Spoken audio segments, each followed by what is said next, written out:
Hey, this is JJ, the Urban Woodsman. Today we're going to review the Mora knife. We'll talk through its pros and cons and why I think you should start bushcrafting with this knife first. I'll demonstrate batoning wood, making feather sticks, cutting cordage, and striking against fire steel. Stay tuned.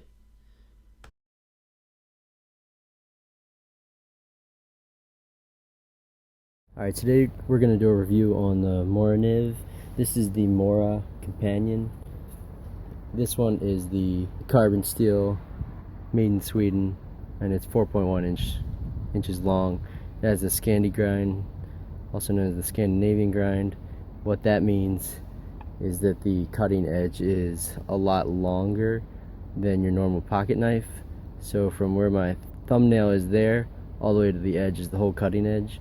And it's easier to sharpen out in the field because of the length of the angle. If you get a flat stone, a river stone, it's easier to keep consistent angles when you're sharpening it. It's become very popular with bushcrafters.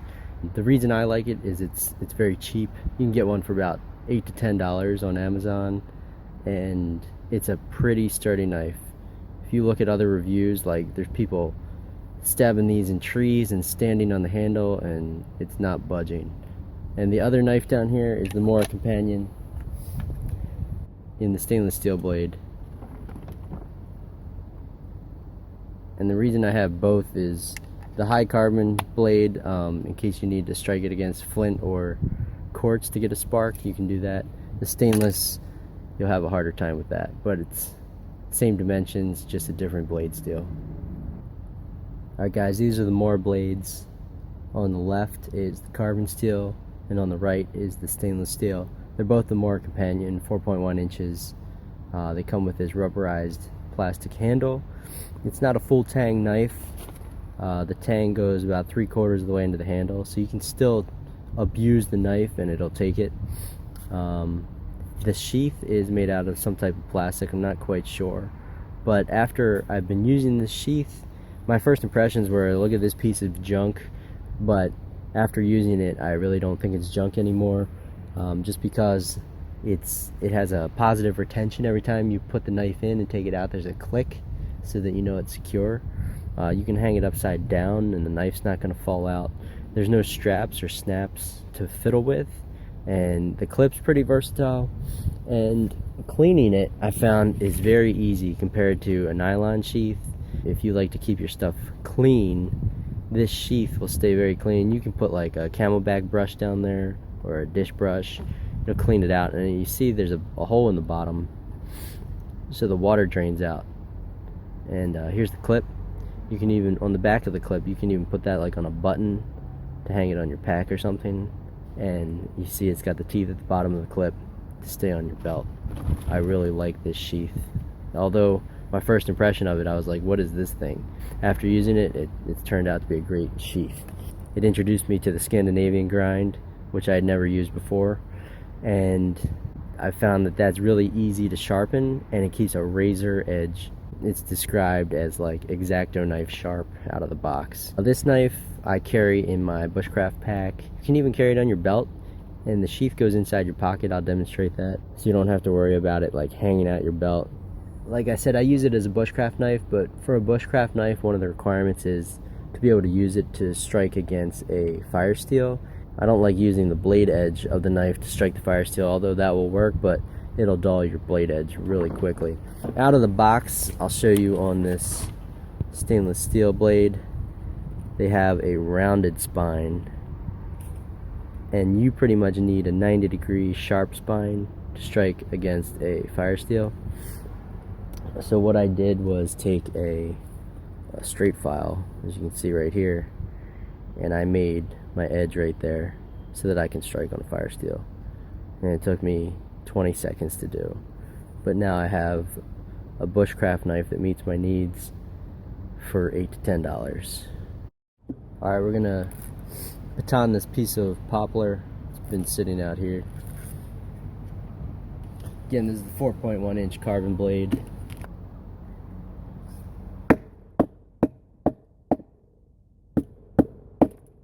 Baton on the handle side.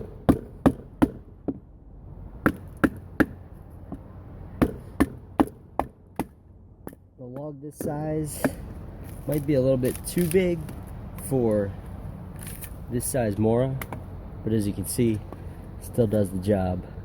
Alright, we're gonna do some feather sticks. This is a piece of arborvitae I just cut. So we'll see how it does. It's a little angled, but as you can see, the Scandi grind digs right in there.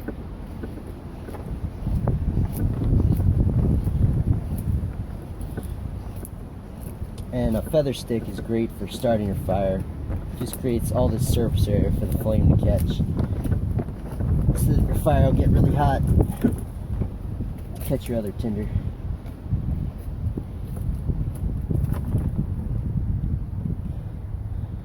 That's the feather stick. I got this piece of paracord. I got this roll of paracord. We're gonna see how well it cuts the paracord after batoning and feather sticking. So this is your type 3 7-strand. So we're just gonna cut this end off to clean it up.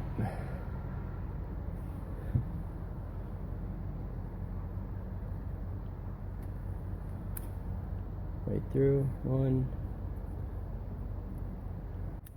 2,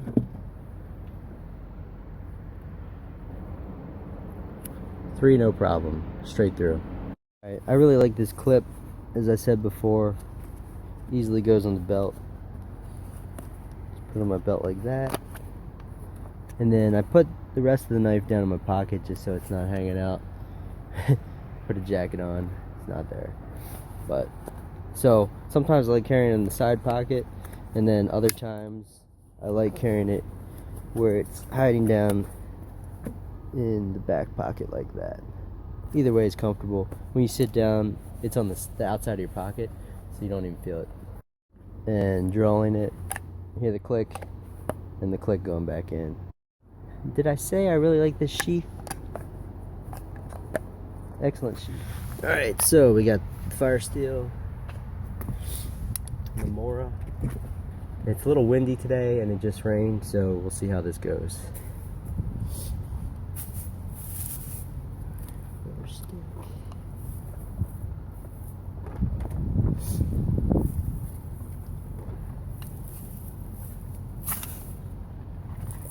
First time. Look at that. Feather stick in.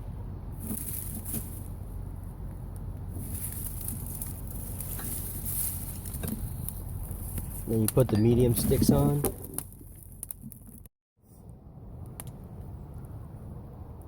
We're going to check the pot, see how it's doing. Micro bubbles. Alright, there's a lot of smoke, but you can also tell that there's steam coming out of the 3 holes in the lid here. We're gonna check it out. And we got getting a rolling boil now. One last thing I want to talk about is the ergonomics of the handle. They're very comfortable in the hand while doing tedious carving tasks. Some other knives have finger grooves or hard edges that wear on your hand. The Mora isn't the case. Thanks for watching. Like and subscribe. Leave comments and feedback. This is JJ, the Urban Woodsman.